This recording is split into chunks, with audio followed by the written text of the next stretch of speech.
So yes, this is part 2 of our series 360 business. ठीक है, where we learn about business from zero. And today's topic is, आज का topic होगा why business fails. Okay, why most businesses die. Let me tell you कि most businesses don't fail because of their bad luck. Okay, they fail because of four silent killers.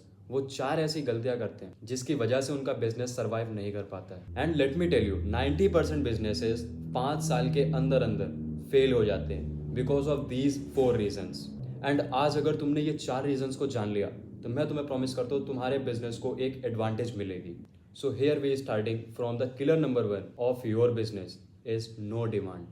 Meaning कि तुमने कुछ ऐसा create कर दिया जिसकी लोगों को जरूरत ही नहीं थी. एंड यहाँ पे होता क्या है, the owner is in the love with their ideas. वो अपने आइडिया से इतना ज़्यादा ऑब्सेस हो चुका होता है कि वो कस्टमर्स को, टारगेट ऑडियंस को, ठीक है, पहचानना ही भूल जाता है. वो किसके लिए ये प्रोडक्ट बना रहा है वो यही भूल जाता है. वो ये भी नहीं चेक करता कि जो चीज़ मैं बना रहा हूँ, जो चीज़ मैं क्रिएट कर रहा हूँ, उसकी लोगों को ज़रूरत है भी या नहीं.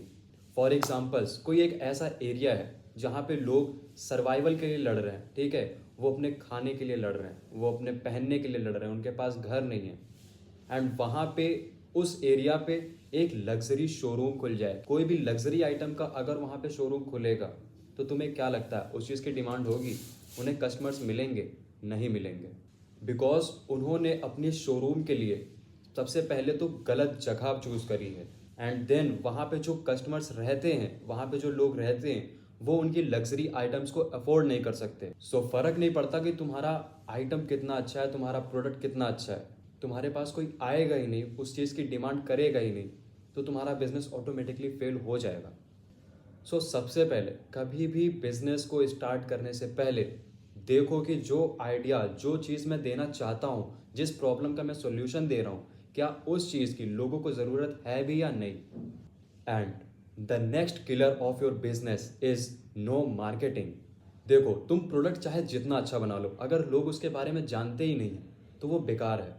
बैड मार्केटिंग मीन्स कि जो लोग हैं, जो तुम्हारे टारगेट ऑडियंस है, जो तुम्हारी टारगेट कस्टमर्स है, वो तुम्हारे प्रोडक्ट को ही फाइंड नहीं कर पा रहे हैं. फॉर एग्जाम्पल, एक बहुत ही अच्छा खाना बनाने वाला होम कुक है, ठीक है, उसने अपना बिजनेस स्टार्ट किया कि वो लोगों को टिफिन सर्विस देगा, ठीक है, but he never post on Instagram, WhatsApp, और वो लोगों को बताता ही नहीं है कि मेरे पास ये सर्विस है, मैं ये सर्विस प्रोवाइड करता हूँ, मैं खाना अच्छा बना लेता हूँ. वो जो भी चीज़ें, वो अगर अपने आप को मार्केट नहीं करेगा कि मैं पर्टिकुलर ये काम करता हूँ, तब तक लोगों को नहीं पता लगेगा. फर्क नहीं पड़ता वो कितना ही अच्छा खाना बनाता हो, जब तक लोग जानेंगे नहीं, उसका खाना कोई खरीदेगा ही नहीं, कोई टिफिन नहीं लेगा उससे. एंड दैट्स हाउ उसका बिजनेस फेल कर जाएगा.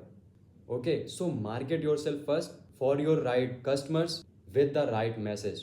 And the third killer of your business is bad cash flow. एक बिजनेस ऑन पेपर प्रॉफिटेबल दिख सकता है कि उसने इतना रेवेन्यू कर लिया, बट रियलिटी में अगर उसके पास कोई भी कैश नहीं है इन हैंड, ठीक है, उसके हाथ में कोई पैसा नहीं आ रहा है, तो वो बिजनेस कोलैप्स कर जाएगा, वो फेल कर जाएगा. कैश फ्लो का सीधा सा मतलब इतना होता है कि कितना पैसा आया और कितना पैसा गया. मतलब कि कस्टमर से कितना पैसा तुमने लिया है और तुमने उस प्रोडक्ट को बनाने में, उस चीज़ को बनाने में कितना पैसा लगाया है, कितने इफर्ट्स लगाए हैं. तुम उतना अर्न नहीं करो जितना तुमने उस प्रोडक्ट को बनाने में, उस सर्विस को देने में पैसा लगाया है. Then your business will die.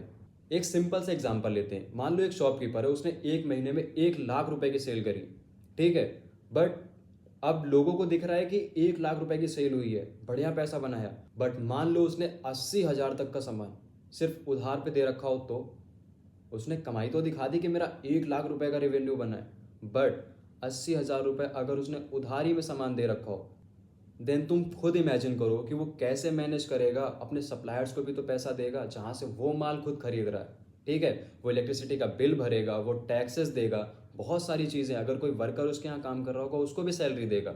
So you need a better cash flow.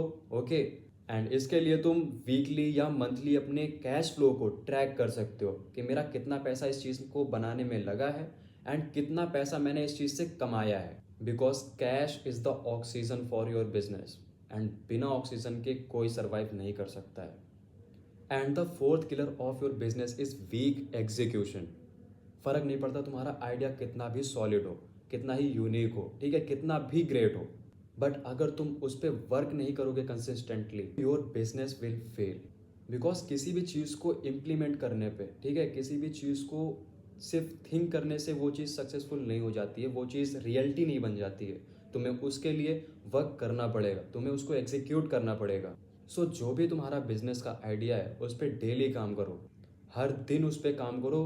फर्क नहीं पड़ता यार कि तुम्हारा मन कर रहा है कि नहीं कर रहा है, बट अगर तुम सीरियस हो अपने बिजनेस को लेके तो तुम डेली उस पर काम करो, ठीक है। और यहीं पे जो गैप है ना, ये एग्जीक्यूशन एंड थिंकिंग के बीच का, यहीं पे मोस्टली बिजनेसेस फेल हो जाते हैं। बिकॉज आधे से ज़्यादा लोग सिर्फ बिजनेस करने के बारे में सोचते रहते हैं कि मैं ये करूँगा, फिर वो करूँगा, ये करूँगा।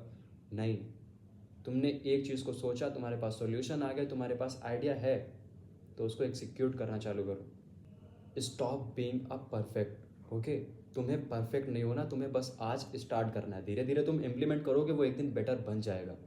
बट अगर तुम पहले ही दिन से, उसके लॉन्चिंग डे से उसे ये सोचोगे कि नहीं, मेरे को सबसे अच्छा बनाना है, इसे बिल्कुल परफेक्ट बनाना है, तो वो तुम नहीं कर पाओगे। Because this is a starting. And first video में मैंने ये बताया था कि start small but think big.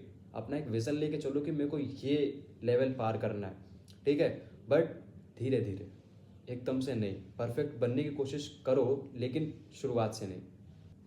Most businesses don't fail, they die because of these secret hidden killers of your businesses. And now you know them, so don't let them kill your business.